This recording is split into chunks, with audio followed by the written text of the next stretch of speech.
ये कान की खुजली इतनी देर में नहीं होती जितनी जल्दी उन्होंने जहाज गिराए थे।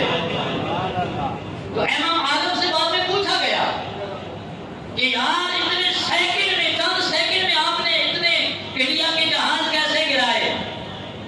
उसने ये नहीं कहा मैं बड़ा माहिर आदमी था, मेरी बड़ी महारत थी, मेरा बड़ा फन था।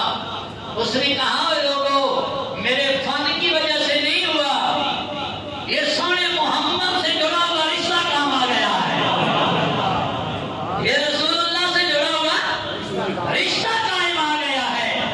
ये आज भी मैं कह रहा हूं, ये बुनियाद महसूस के दो जुमले काम आ गए हैं मुसलमानों के। इसलिए ये आज भी मुसलमान, कलंदर लाहौरी ने कहा था ना कि फिजाए बद्र पैदा कर, फरिश्ते तेरी नुसरत को उतर सकते हैं, उतर सकते हैं। गर्दों से कतार अंदर कतार, अब भी उतरे हैं कि नहीं फरिश्ते?